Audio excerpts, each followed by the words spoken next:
ఓం సాయిరామ్ శ్రీమాత్రే నమ. అమ్మ బిడ్డలందరికీ నమస్కారం అండి. అందరూ ఎలా ఉన్నారు, ఏం చేస్తున్నారు? అమ్మవారి దయ వల్ల అందరూ సుఖంగా సంతోషంగా ఎప్పుడూ ఆయురారోగ్యాలతో అష్టైశ్వర్యాలతో ఉండాలని మీ అందరి తరపున అమ్మవారిని నేను కూడా మనస్ఫూర్తిగా కోరుకుంటున్నాను. ఈరోజు అమ్మవారి సందేశం వినే ముందు అమ్మవారి పాదపద్మములకు ఒక్కసారి నమస్కరించుకొని వీడియోలోకి అయితే వెళ్ళిపోదామా. ఈరోజు అమ్మవారి సందేశం ఏంటి అంటే కనుక, బిడ్డ నువ్వు పదే పదే అడుగుతున్నావు కదా, నా జీవితంలో ఒక్కసారైనా సరే సంతోషం అనేది ఉందా అని ఈ ప్రశ్న నీ మనసులో వచ్చింది కదూ. నువ్వు నిజంగా చూస్తున్నావా తల్లి? నేను ఏడుస్తున్నాను కదా, నిన్నే అడుగుతున్నాను కదా, అయినా ఎందుకు ఆలస్యం చేస్తున్నావు అని ఎంతోమంది నోరు తెరిచి అడగరు, కానీ లోపల ఈ ప్రశ్నతోనే కాలిపోతూ ఉన్నాను. దేవుడు అంటే ఇలా ఎందుకు జరుగుతుంది? దేవుడు ఉంటే గనక ఈ మాటలు ప్రతి ఒక్కరికి ఉన్నటువంటి సమస్యే. వాళ్ళకు అర్థం కాక ఈ ఆలస్యం, అమ్మవారు బాబావారు ఏంటో మాకు ఈ కోరిక తీర్చడం లేదు అని ఈ ఆలస్యం అర్థం కావడం లేదు. కానీ నీకు భగవంతుని మీద నమ్మకం తగ్గిపోతే అక్కడే మనం పడిపోతాం. ఈరోజు నేను నీకు ఆ సందేశం గురించి చెప్పడానికి, నీ గుండెల్లో ఉన్న మౌన ప్రశ్నకు సమాధానం ఇవ్వడానికి నీతో నేను మాట్లాడుతున్నాను. నువ్వు కళ్ళు మూసుకొని నీ మనసులో మాత్రం నన్నే ధ్యానించుకుంటూ ఈ మాటలు మృదువుగా విను.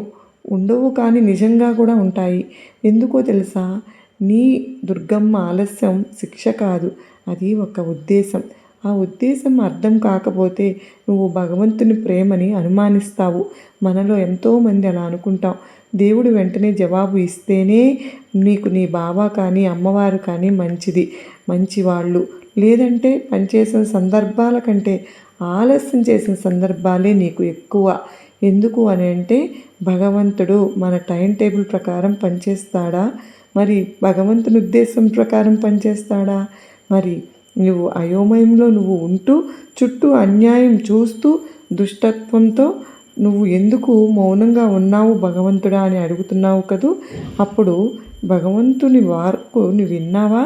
మరి వినబడితే గనక నువ్వు దానికి నిర్ణయించిన కాలానికి ఆ దర్శనం ఉంది. అది ఆలస్యమైనట్టు కనిపించినా నువ్వు ఎదురు చూడు, తప్పకుండా జరుగుతుంది. అది ఆలస్యం అని నీకు అనిపిస్తుంది, కానీ నీ బాబా అమ్మవారి దృష్టిలో అది ఆలస్యం కాదు. మన గడియారం ఒకటి, భగవంతుని గడియారం ఇంకొకటి. మనం ఏడుస్తున్నప్పుడు కూడా భగవంతుడు పని చేస్తూనే ఉంటాడు, మనం చూడలేకపోతాము అంతే. ఇక్కడ ఒక నిజం చెప్పాలి అంటే, భగవంతుడు ఆలస్యం మనకు బాధగా ఉంటుంది, కానీ అదే ఆలస్యం మనల్ని మార్చుతుంది. వెంటనే జవాబు వస్తే మన స్వభావం మారడం, మనలో ఉన్న గర్వం బయటపడదు కదా, మన విశ్వాసం పరీక్షించబడదు కదా. ఆలస్యం వచ్చింది అంటే నువ్వు ప్రార్థన ఆపుతావా? దేవుణ్ణి విశ్వాసంగా నిలబడగలుగుతావా? ఎంతోమంది అమ్మను దుర్గమ్మను అడుగుతూ ఉంటారు, ఒప్పందం కూడా చేస్తూ ఉంటారు. ఇది నేను చేస్తే అది చేస్తాను, ఇలా చెయ్యి అలా చెయ్యి అని. వ్యాపారంలాగా ఆలస్యం అవుతుంటే మన ఉద్దేశాలను శుద్ధి చేస్తాడు భగవంతుడు. భగవంతుని చేతిలో ఉన్న ఆశీర్వాదాన్ని ఆశిస్తున్నామా అన్నది ఆలస్యంలోనే బయటపడుతుంది బిడ్డ. ఇప్పుడు ఒక సంఘటన నీకు చెప్తాను, విను. చాలామందికి వింటే ఇది చాలా లోతుగా ఆలోచించరు కూడా. ఎందుకు అని అంటే, దానిలో అంతటి అర్థం పరమార్థం దాగి ఉంది. నువ్వు భగవంతుడిని ఎంతగానో ప్రేమిస్తున్నాడు, అనారోగ్యంగా ఉన్నావు అని నిన్ను భగవంతుడు ప్రేమించాడు కనుకనే వెంటనే వెళ్ళి నిన్ను బాగు చేయాలి అని చెప్పి అనుకుంటాడు. కానీ భగవంతుడు రేపు వెళ్దాము అని ఆలోచన చేయడు. నిన్ను ఎంతగానో ప్రేమించాడు కనుకనే ఇంకొన్ని రోజులు అలా ఉండిపోయాడు. దాని అర్థం ప్రేమ ఉంటే వెంటనే రావాలి కదా అని మనం అడుగుతాం. ఆ ఆలస్యం వల్ల ఎన్నో మార్పులు జరుగుతాయి. గుండె పగిలింది అని ఆ ఆలస్యం వల్ల నువ్వు ఒక గొప్ప మహిమ బయలుదేరుతుంది. వెంటనే స్వస్థపరిస్తే ఒక రోగి బాగుపడేవాడు. ఆలస్యం చేయడం వల్ల మరణాన్ని జయించాడు. పెద్ద ఉద్దేశం సిద్ధం చేస్తూ ఆలస్యం చేస్తాను తల్లి. ఇక్కడ ఎంతో ముఖ్యమైన మాట ఉంది. భగవంతుడు ఆలస్యం ఎప్పుడు నిర్లక్ష్యం కాదమ్మా. అమ్మవారైనా బాబావారైనా నమ్ముకున్న తన బిడ్డల జీవితాల్లో మనం అనుకుంటాం, నన్ను మరిచిపోయిందేమో నా దుర్గమ్మ అని స్పష్టంగా చెబుతున్నాను. నిన్ను నేను ఎప్పటికీ మరవను బిడ్డ. నా చేయి నిన్ను విడవనమ్మా. నీకెప్పుడు కూడా నా ఆశీర్వాదంతో ఎప్పుడు ధైర్యంగా ఉండే ప్రయత్నం ఉంచటానికే నా హృదయం బలపడుతుంది అని. నీ నిరీక్షణ అంటే సులువైంది కాదమ్మా. నిరీక్షణ అంటే నొప్పితో కూడిన విశ్వాసం. జవాబు లేకపోయినా నా దుర్గమ్మ నన్ను చూస్తుంది అన్న నమ్మకంతో నువ్వు చెప్పగలగాలి. నువ్వు భగవంతుని ఆలస్యాన్ని ద్వేషిస్తున్నావు, కానీ నేను చేసిన పాపానికి నా జీవితంలో అమ్మవారు నన్ను శుద్ధిపరుస్తుంది అని నువ్వు సిద్ధపరచుకోవాలి. నీ తప్పులు, నీ తిరగబాటు, నీ నిర్లక్ష్యం మీద భగవంతుడు ఓపిక పట్టాడు. ఎందుకు అంటే భగవంతుడు నాశనం చేయాలని నీ ఎప్పుడూ కోరుకోడు. బిడ్డను ఎట్లా బయటపడవేయాలి అని ఆలోచిస్తాడే కానీ దానికే ఆలస్యం. ఎవరూ నశించకుండా అందరూ కూడా మంచి మనసుతో నువ్వు ఆలోచించే పరిజ్ఞానాన్ని నిన్ను సిద్ధం చేస్తాడు. అదే ఆలస్యం వల్ల మనం ఈరోజు ఇలా ఉన్నాము అంటే ఈ మాటలు వినేటప్పుడు మీలో ఎవరికైనా సరే ఇలా అనిపిస్తుంది, మరి భగవంతుడు మంచివాడే కానీ నా బాధ ఏంటి అని మీ కన్నీళ్ళు లెక్కలో నన్ను లేవా తండ్రి అని బాబాని ఎన్నోసార్లు నీ ఆత్మ ఎక్కువగా అడిగాను కదూ తల్లి. ఈ భూమి మీద సౌకర్యంగా ఉండాలని కాదమ్మా, నిత్య జీవనానికి సిద్ధంగా ఉండాలని నీ పని నేను చేస్తూ ఉన్నాను తల్లి. నువ్వు నీ బాబాను ప్రేమించావు, దుర్గమ్మను ఆరాధించావు, అన్ని సంగతులు వారికి వదిలేశావు అంటే మంచివి మాత్రమే కాదు, ఆలస్యాలు కూడా, బాధ, నిరాశ కూడా అన్నీ కలిసి భగవంతుడు ఒక రూపంలోకి మారుస్తున్నాడు. నిన్ను నువ్వు ప్రశ్నించుకో, భగవంతుని ఆలస్యం ఎందుకు చేస్తున్నాడు అని. దూరమైనా సరే నిన్ను ఎప్పుడూ మోసం చేయడు అని అనుకున్నావా? ఇంకా ఆ భగవంతుని పాదాల దగ్గరే ఉన్న ఆలస్యం మన విశ్వాసానికి పునాది రాయి. నీకు చాలామంది అనుకుంటూ ఉంటారు భగవంతుని ఆశీర్వాదాల కోసం అక్కడే ఆగిపోతే. నిజమైన ప్రేమ భగవంతుని స్వభావం కోసం మాత్రమే ప్రేమిస్తాడు. జవాబు వచ్చినా రాకపోయినా నీకు అమ్మ ఆ దుర్గమ్మ నన్ను చూసుకుంటుంది. ఆలస్యం ఎప్పుడూ ఖాళీగా ఉండదు బిడ్డ. మనకు ఏమీ జరగడం లేదు అనిపించినా లోపల దేవుడు వేరే పని చేస్తూనే ఉంటాడు. మన సహనాన్ని పెంచుతాడు, మన లోతును పెంచుతాడు, మన అహంకారాన్ని కరిగిస్తాడు, మనకు కనిపించని శత్రువుల నుంచి మనల్ని కాపాడుతాడు. వెంటనే జవాబు వచ్చి ఉంటే మనం నాశనం అయ్యేవాళ్ళం అనే సంగతులు కూడా ఉంటాయి. కానీ భగవంతుడు ముందే చూసి మనం ఈరోజు అర్థమయ్యి రేపు వెనక్కి తిరిగి చూసుకునే విధంగా ఉండదు. ఎందుకు ఆలస్యం చేస్తున్నానో నాకు మాత్రమే తెలుసు. ఆలస్యం ద్వారా నీలో ఏమి తయారు చేస్తున్నానో చూడు. నీ దుర్గమ్మ ఆలస్యం నీ జీవితంలో ఖాళీ పూడ్చడానికే. ఏమీ మారడం లేదు అని బాధపడుతున్నావా? నీలో ఉన్న మూలాలను తాకుతున్నాను. నువ్వు బయట కోరుకునేది పరిస్థితి మార్పు, కానీ లోపల కోరుకునేది స్వభావము మార్పు. పరిస్థితి మారితే సంతోషిస్తాం, స్వభావం మారితే నిలబడతాం. పడిపోయే నిన్ను ఆశీర్వాదాలు ఇస్తున్నాను, నిలబడే మనుషులు తయారు చేస్తున్నాను. అందుకే ఆలస్యం. మరి తట్టుకొని ఆశీర్వాదాన్ని వెంటనే ఇస్తాను. మనల్ని ఆ బరువును తగిన వారిగా చేస్తాను. ఇదే సత్యం. ఇదే ఆలస్యాన్ని శాపంగా చూస్తావేమో, కానీ అర్థమైతే అదే ఆలస్యం ఒక వరంగా మారుతుంది. నేను దుర్గమ్మను వాగ్దానం చేసిన దానికి చూడండి, ఒక మంచి ఉదాహరణతో నీకు వాగ్దానం చేశాను. నీ సంతానం ఆకాశంలో గొప్పగా, నీ వాగ్దానం నెరవేరడానికి సంవత్సరాలు పడతాయేమో, కానీ ఈ మధ్యలో ఒక్క సంఘటన అనేది నీ దుర్గమ్మ ఇచ్చిన వాగ్దానం కంటే కూడా, పొరపాట్ల కన్నా కూడా భగవంతుని ఆలస్యం వాగ్దానం ఎంతో నీ విశ్వాసాన్ని బలపరిచే ప్రయాణం. తల్లి, నీకెప్పుడూ కూడా నేను చెప్పేది ఒక్కటే, నీ దుర్గమ్మ పైన విశ్వాసం ఉంచు. దుర్గమ్మ వాగ్దానాన్ని అనుమానించకు, కానీ విశ్వాసంతో బలపడి మహిమ చెయ్యి. ఇలా ఆలస్యం మధ్యలో కూడా విశ్వాసం పెరిగింది అంటే అదేనమ్మా నీలో ఉన్న ఆత్మవిశ్వాసం. నువ్వెప్పుడు పడిపోకుండా నిలబెడుతున్నది ఎవరనుకున్నావు? ఇప్పటి వరకు నీ తోడుగా నిలబడింది ఎవరనుకున్నావు? నీ వెంట నడిపించింది నిన్ను ఎవరనుకున్నావు? నీ దుర్గమ్మనే ఎప్పుడూ కూడా నీ వెంట ఉండి నీకున్న ఆలస్యాలన్నింటినీ, నీకున్న కష్టాలన్నింటినీ నువ్వు పడిపోకుండా నేను లాగుతున్నది నీ దుర్గమ్మనే. నువ్వు కొలుచుకునే సాయినాథుడే నీకు ఎదురుగా కనిపించి నీకు ఎన్నో విధాలుగా మారు రూపంలో నీకు సహాయం చేస్తున్నాను. ఒక్క మాట చెప్పనా, ఒక్క పిలుపు ఇచ్చినా, ఒక్క వాగ్దానం ఇచ్చినా కానీ సంవత్సరాలు గడుస్తున్నాయి. బాబా నాకు ఏమీ జరగడం లేదు. ఇక్కడే చాలామంది ఆగిపోతూ ఉంటారు. భగవంతుడు చెప్పలేదేమో అని అనుకుంటారు. కానీ నిజం ఏంటంటే భగవంతుడే చెప్పాడు కనుక ఆలస్యం వెంటనే నెరవేరిస్తే మనం గర్వంతో నాశనమైపోతాం. మనం దేవుణ్ణి మర్చిపోతాం. అందుకే భగవంతుడు మనకి కిందది ఉంచుతాడు, మోకాళ్ళ మీదే ఉంచుతాడు. నా మీద ఆధారపడేలాగా ఆలస్యం దేవునికి దగ్గర చేస్తుంది. ఆశీర్వాదమే ఆలస్యం నిన్ను నీ దుర్గమ్మకు దగ్గర చేస్తోంది. నీ హృదయమైన సమస్య ఇప్పుడు కఠినమైన ప్రశ్న అడగాలి. నీ భగవంతుడు నీకు ప్రత్యామ్నాయ మార్గాలు వెతుక్కుంటూ శారీరక ఆలోచనలు చేస్తూ ఉంటే భగవంతుని మాటను పక్కన పెట్టి నీకు చేయాలన్నది చేస్తామా? చాలాసార్లు మన సహనాన్ని కాదు తల్లి, మన విధేయతను పరీక్షిస్తుంది. భగవంతుని మాట మీద నిలబడదామా, మన తెలివి మీద నడుస్తామా అన్న దాని మీదే మౌనంగా ఉన్నప్పుడు భగవంతుని మాట మారదు. భగవంతుడు చెప్పినది నిలబడతామా అనేదే ప్రశ్న. ఇక్కడ ఒక భయంకరమైన నిజం చెప్పాలి. భగవంతుని ఆలస్యం కన్నా ప్రమాదకరమైనది మన తొందర. దుర్గమ్మ ఆపమంటే మనం ఎదురు చూడమంటే మనం తలుపులు తట్టుకుంటాం. మన తొందర వలె చాలా నిర్ణయాలు తప్పుగా మారాయి. కానీ మనం తర్వాత నా బాబాను నిందించాను అని బాధపడతావు.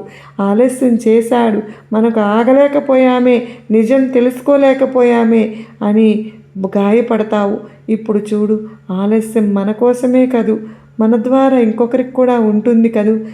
బాబా ఆలస్యం చేసిన సంఘటనలో ఒక కుటుంబానికి చుట్టూ ఉన్న అందరికీ భగవంతుని మహిమ చూపించాలి అన్న ఉద్దేశంతోనే నీ జీవితంలో కూడా అలాగే భగవంతుడు ఎన్నో రకాలుగా నిన్ను తయారు చేస్తున్నాడు. నీ బాధ వృధా కాదు, నీ నిరీక్షణ వృధా కాదు, నీ కన్నీళ్ళు వృధా కాదు. ఎవరో ఒకరు దేవుని ద్వారా నువ్వు వ్యక్తి మధ్యలోనే వదిలేస్తే నీకు ఈ మాట నీ గుండెకి తాకాలి. భగవంతుని ఆలస్యం మనల్ని భూమి మీద కోసం కాదు తల్లి సిద్ధం చేసేది. నీ జీవితాన్ని అంతిమంగా నిత్య నూతనంగా క్షణికమైన బాధలు నిత్యమైన మహిమకు నిన్ను సిద్ధపరుస్తున్నాయి. మనస్సును సౌకర్యంగా కాకుండా శుద్ధంగా చేయాలని కోరుకుంటున్నాను కనుకనే ఆలస్యం అయింది. ఇక్కడ నువ్వు బలంగా నిలబడితేనే నీకు ఎక్కువ సత్యం అర్థం కాని వాళ్ళు ఇదే సత్యం అనుకుంటారు కానీ ఆలస్యాన్ని తట్టుకోలేకపోతున్నారు. ఒక ఆత్మ పరిశీలన, ఆలస్యాన్ని ఎలా చూస్తున్నారు? నిర్లక్ష్యంగా చూస్తున్నారా లేదా శిక్షణలాగా చూస్తున్నారా? నా బాబా నీ జీవితంలో ఏదో ఒకదాన్ని నెమ్మదిగా తీసేస్తూ ఉంటే, ఏదో ఒకదాన్ని నెమ్మదిగా కట్టేస్తూ ఉంటే నా ప్రేమ నీకు ఒక్కసారిగా కూలిపోయినట్లు అనిపిస్తోంది కదూ. క్రమంగా పనిచేస్తున్నాను. నువ్వు తట్టుకునేంతగా, నువ్వు నేర్చుకునేంతగా ఒక హెచ్చరిక కూడా ఇవ్వాలి. దేవుని ఆలస్యం మనం అలసత్వం పడవచ్చునేమో కానీ దుర్గమ్మగా నమ్మినా, బాబాను నమ్మినా, ఈశ్వరుడిని నమ్మినా, శ్రీకృష్ణుని నమ్మినా కూడా అది స్వేచ్ఛలాగా పరిశుద్ధంగా ఆలస్యం చేస్తున్నప్పుడు మనం మరింత జాగ్రత్తగా ఉండాలని హెచ్చరించడానికే మరింత వినయంగా ఉండాలి. ఎందుకో తెలుసా, ఎప్పుడైనా తన సమయానికే పని చేస్తారు. భగవంతుడి సమయం వచ్చినప్పుడు మనం సిద్ధంగా ఉండాలిగా. ఇప్పుడు చివరిగా నీకు ఒక ఆశతో కూడినటువంటి ఆలస్యం అంటే ఇంకా కూడా మీతో పని అయిపోలేదని అర్థం. చేతుల మీదుగా మీ మీద నుంచి తీసుకోలేదు. భగవంతుని చూపు మీ పైననే ఉంది. మీరు ఇప్పటికీ నాతో చెప్తూనే ఉన్నారు, ఆరాట పడుతున్నారు, ఇప్పటికీ ద్వేషిస్తున్నారు. తప్పుని నిర్ణయాన్ని, నాశనం అనేది మిమ్మల్ని బలపరుస్తుంది తల్లి. మీరు వెనక్కి చూసి బాబా నువ్వు ఆలస్యం చేసినందుకు ధన్యవాదాలు అని ఈ మాటలతోనే నిన్ను ఒక ప్రశ్నతో వదిలేస్తున్నాను. బాబా మీ జీవితంలో ఆలస్యం చేస్తున్నాను అంటే ఎదురు మాట్లాడుతారా? బాబా పాదాల దగ్గర కూర్చుంటారా? మీరు జవాబు కోరుకుంటారా లేక బాబా స్వభావాన్ని నమ్ముతారా? మీ గుండెను గనుక ఈ ప్రశ్నను మీరు వేసుకుంటే దానిలోనే మీకు సమాధానం దొరుకుతుంది. మరి మీకు నా శక్తిని నీకు అందిస్తున్నాను తల్లి. జీవితం చాలా విచిత్రమైనదమ్మా. అన్నింటినీ నీకు పరిచయం చేస్తుంది. తిని ఖాళీగా కూర్చునే రోజులను, అదేవిధంగా తినడానికి సమయం కూడా దొరకని రోజులు కూడా నీకు పరిచయం అవుతాయి బిడ్డ.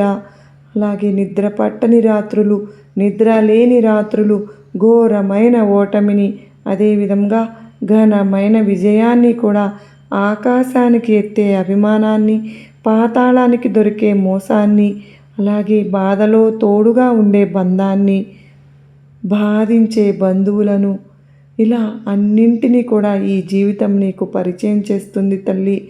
అలాగే నా బాబా నాకు ఈ కాస్త కష్టంగా అనిపించినా కూడా అన్నీ నువ్వు ఎదుర్కోవాలి అని చెప్తూ ఉంటావు కదా, తప్పకుండా వాటిని ఎదుర్కొని తీరాల్సిందేనమ్మా బిడ్డ. కనుకనే అన్నింటికీ సిద్ధంగా ఉండు అని చెప్తూ ఉంటాను. ఇక నీకు ఏ ఇబ్బంది రాకుండా నీ బాబాను చూసుకుంటాను. నీకు నా శక్తి నీకు తోడు ఉన్నంత వరకు ఎటువంటి ఇబ్బంది రాదు. ఎంత కష్టం ఎదురొచ్చినా సరే చిటికెలో దానిని దాటేస్తావు. నేను ప్రసాదించిన శక్తి నీలో ఉన్నంత వరకు ఎవ్వరు కూడా నిన్ను ఏమీ చేయలేరు.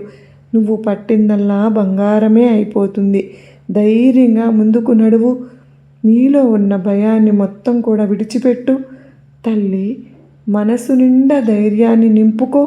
నిరాశ నిస్పృహల్ని వదిలివేసి గుణపాఠం నేర్చుకో. బాధలన్నీ మూటకట్టి ఇచ్చేసి మనశ్శాంతి కొనుక్కో. దుఃఖాన్ని సంతోషంగా మార్చుకోవాలమ్మా. అలాగే కాస్త కష్టమైనా సరే నువ్వు వీటినే అలవాటు చేసుకో. జీవితం ఎంతో బాగుంటుంది. ఈ అందమైన జీవితాన్ని నువ్వు నవ్వుతూ జీవించాలి. అంతేకాని ఇప్పటి వరకు జరిగింది ఏదో జరిగిపోయింది. నేను ఒప్పుకుంటున్నాను. నువ్వు పడరాని కష్టాలు పడ్డావు. ఎన్నో సమస్యలను ఎదుర్కొంటూ ఎంతవరకు వచ్చావు. అందుకే కదా ఆలస్యమైనా కూడా ఈరోజు స్వయంగా నీ దుర్గమ్మతో నీ దగ్గరకు వచ్చి ఈ తల్లి శక్తిని సైతం నీకు ప్రసాదించారు. ఇక దేని గురించి ఆలోచించవద్దమ్మా. సంతోషంగానే ఉండాలి. సరేనా?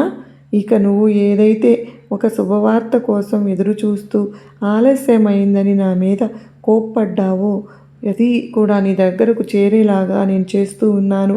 జీవితంలో నీదైన రోజు వచ్చే వరకు నీది కాని మాట నువ్వు పడుతూనే ఉండాల్సి ఉంటుంది. అర్థం కాలేదా బిడ్డ? మనకంటూ ఒక రోజు రానంత వరకు కూడా మనం మోయవలసిన నిందలు చాలానే ఉంటాయి అని చెప్తున్నా తల్లి. నిందలు వేస్తున్నారని బాధపడుతూ కూర్చుంటే ఎలా చెప్పు? ముందుకు నడవాలి. ముందుకు తప్పకుండా అవి ఏదో ఒక రోజు నిన్ను విడిచి దూరంగా వెళ్ళిపోతాయి బిడ్డ. నీ మనోధైర్యానికి ఇలాంటి నిందలు ఏవి కూడా నిలవజాలవమ్మా. అలాగే నువ్వు మరొక్క విషయం ఇక్కడ తెలుసుకోవాల్సింది. నువ్వు కోరుకున్న ఉద్యోగం కూడా నీకు సొంతం చేయబోతున్నాను తల్లి. అలాగే నువ్వు చేయాలనుకుంటున్నటువంటి వ్యాపారంలో కూడా మంచిగా లాభాలు నువ్వు పొందబోతున్నావు. ఆలస్యం జరిగినా నీ మంచి కోసమే. నువ్వు దేనికోసమైతే, ఏ శుభవార్త కోసమైతే కళ్ళు కాసేలా ఎదురు చూసావో, కాయలు కాసేలాగా అది నువ్వు వినబోతూ ఉన్నావు తల్లి. అది కూడా ఈ దుర్గమ్మ సాయి ఆశీర్వాదంతోనే. బ్రహ్మాండాన్ని బద్దలు కొట్టి మరీ నేను నీకోసం వస్తున్నాను బిడ్డ. ఒట్టి చేతులతో రానులే. నీకోసం ఒక శుభవార్త తెస్తూ ఉన్నాను. నువ్వు నీకోసం వచ్చిన, నీ ఇంట్లోకి వచ్చిన లక్ష్మిని ఆహ్వానించు తల్లి. నేను ఏ రూపంలో అయినా సరే నీ ముందుకు తప్పకుండా వస్తాను. నీకు కాస్త నువ్వు గమనించుకుంటూ ఉంటే చాలు. కొన్ని క్షణాల్లోనే నీ పెదవులపై చిరునవ్వు వస్తుంది బిడ్డ. ఇక దేని గురించి నువ్వు ఆలోచించవద్దు. నీకు అసలు భయపడవలసిన అవసరమైతే ఎంత మాత్రమూ లేదు. నీకు తోడుగా నేను ఎప్పుడు ఉంటాను అన్న విషయాన్ని గుర్తుపెట్టుకుంటే చాలు. ఇక సంతోషంగా ఉండమ్మా. నీకు ఎందుకంటే నీ జీవితంలో ఒక గొప్ప మార్పుని కూడా నేను తీసుకొని రాబోతూ ఉన్నాను. అలాగే నీకు లాభదాయకంగా ఉండే విషయాలను మాత్రం ఎవరితోనూ అస్సలు పంచుకోవద్దు. చాలా జాగ్రత్త వహించాలి. నీకు లాభదాయకంగా ఉండే విషయాలను పరులతో పంచుకోవడం ద్వారా వాటిని వారి స్వార్థానికి వారు ఉపయోగించుకుంటారు. మంచి మనస్సుని కలిగి ఉండడం చాలా గొప్పతనం. అయితే నీ జాగ్రత్తలో కూడా నువ్వు ఉండాలి కదా మరి. అలాగే నీకు ఈ విషయాన్ని చెబుతూ ఉన్నాను. నీకు ఎప్పుడు చూడు తల్లి, నువ్వు ఎదురు చూస్తూ ఉంటావు కదూ, మంచి వార్త నీ కోసం తీసుకొస్తాను అని. ఈ సందేశం నువ్వు వింటున్నావు అంటేనే నాకు కూడా ఎంతో ఆనందంగా ఉంది. నీకు ఇక దిగులుగా ఉండనే వద్దు. అసలు దిగులు నీకు నేను చెబుతున్నాను కదా, ఆనందంగా ఉండు. ఎప్పుడూ కూడా నాపై నీకు ఇంకా ఎక్కువ నమ్మకాన్ని నేను పెంచబోతూ ఉన్నాను. ఎలా అయినా సరే నీకు నేను సాయం అందిస్తూనే ఉంటాను. అలా శుభాకాంక్షలను కూడా ముందుగానే నీకు తెలియజేస్తున్నాను తల్లి. వచ్చే అదృష్టాన్ని మాత్రం వదులుకోనే వద్దు. ఎప్పుడు జాగ్రత్తగా ఉపయోగించుకుంటూ ఉండాలి. వచ్చిన అవకాశాలన్నీ, నువ్వు కోరినవన్నీ నీ చేతిలో ఉంచుతాను. ధైర్యాన్ని కోల్పోనే వద్దు. సంతోషంగా ఉండు. నీకు ఎప్పుడు కూడా నీతో ఉన్నాను. ఈ విషయాన్ని మరచిపోవద్దని మరలా చెబుతూ ఉన్నాను. ఇవాల్టి రోజున నా బిడ్డలకు నేను అందించినటువంటి ఈ గొప్ప అత్యద్భుతమైనటువంటి శక్తిని అందుకోవడానికి ప్రతి బిడ్డ కూడా సిద్ధంగా ఉన్నారు కదూ. ఎందుకంటే ఇది ఊరికే ఇవ్వడం లేదని అంటూ ఉన్నారు. నీ కష్టాలను చూసి, నీ సమస్యలను చూసి, నువ్వు ఎంచుకున్నటువంటి మార్గాన్ని చూసి నా గుండె తరుక్కుపోయింది తల్లి. నా మనసు కరిగిపోయిందమ్మా. అందుకే ఈ కష్టాలను, సమస్యలను నువ్వు ఏది కావాలనుకుంటే అది కోరుకునే విధంగా, అది సాధించుకునే విధంగా స్వయంగా నా శక్తిని నీలో నింపుతూ ఉన్నాను. చూసి చూడగానే నా ప్రతిమను తాకినటువంటి నువ్వు అదృష్టవంతురాలివి. ఈ అదృష్టాన్ని చేజార్చుకోవద్దు అంటూ నా బిడ్డలకు చెబుతూ ఉన్నాను. ఈ సందేశం నువ్వు వింటున్నావు అంటే నువ్వు చాలా అదృష్టవంతురాలివి కూడా. నాకు కూడా ఎంతో ఆనందంగా ఉంది ఈ సందేశం నా బిడ్డ వింటున్నందుకు. ఈ మాటల్లో అర్థం ఏంటి అంటే, ఈ సందేశం వింటున్న ప్రతి బిడ్డకు కూడా ఒక గొప్ప జీవితాన్ని ప్రసాదించబోతున్నాను అని మాటల్లో ఉన్నటువంటి అంతరార్థం. అంత గొప్ప అదృష్టం, అంత గొప్ప శక్తి ఈ సందేశం వింటున్న ప్రతి ఒక్క బిడ్డకు దక్కాలని, వారి కష్టాల నుంచి, వారి సమస్యల నుంచి వారు విముక్తి పొందాలని, వారి జీవితంలో నిర్దేశించుకున్నటువంటి ప్రతి ఒక్క లక్ష్యాన్ని కూడా ప్రతి బిడ్డ కూడా చేరుకోవాలని మనస్ఫూర్తిగా కోరుకుంటూ ఉన్నాను. మరి అందరి తరపున నేను కూడా వేడుకుంటూ ఉన్నాను. ప్రతి ఒక్కరికి మంచి జరగాలి. ప్రతి బిడ్డ పైన ఆ తల్లి ఆశీస్సులు ఉండాలి ఎల్లప్పుడూ. ఇది కదా ఈరోజు అమ్మవారు మనకు ఇచ్చినటువంటి సందేశం. మీకందరికీ కూడా గొప్ప నమ్మకాన్ని, ధైర్యాన్ని కలిగించింది కదూ, నచ్చింది కదూ. నచ్చింది అనుకున్న ప్రతి ఒక్కరూ కూడా ఈ వీడియోకి ఓ చిన్న లైక్ అయితే ఇచ్చి సపోర్ట్ చేయండి. కామెంట్ సెక్షన్లో ఓం సాయిరామ్ అని కానీ, శ్రీమాత్రే నమః అని కానీ కామెంట్ అయితే పెట్టి వీడియో చూడడం మొదలు పెట్టండి. అంత మాత్రమే కాదండి, మీరు ఎంతోమంది వీడియో చూస్తూ ఉన్నారు కానీ లైక్ ఇవ్వడం మాత్రం మర్చిపోతూ ఉన్నారండి. తప్పకుండా లైక్ ఇష్టం వల్లనే మరికొంతమంది అమ్మ బిడ్డలకు ఈ వీడియో అనేది రీచ్ అవుతుంది. దయచేసి మీ అందరి నుంచి కోరుకుంటున్నది నేను ఇది ఒక్కటే, మీరందరూ నాకు సపోర్ట్ని అందించాలని మనస్ఫూర్తిగా వేడుకుంటూ మరో చక్కని సందేశంతో మీ అందరినీ కలుస్తానండి. అంతవరకు అమ్మవారి ఆశీస్సులు, సాయినాథుని ఆశీస్సులు మనపైన, మన కుటుంబ సభ్యులందరిపైన నిండుగా మెండుగా ఉండాలి అని చెప్పి మనస్ఫూర్తిగా వేడుకుంటూ అందరికీ నమస్కారం అండి. ఓం సాయిరామ్. సర్వే జనా సుఖినో భవంతు. లోకా సమస్త సుఖినో భవంతు.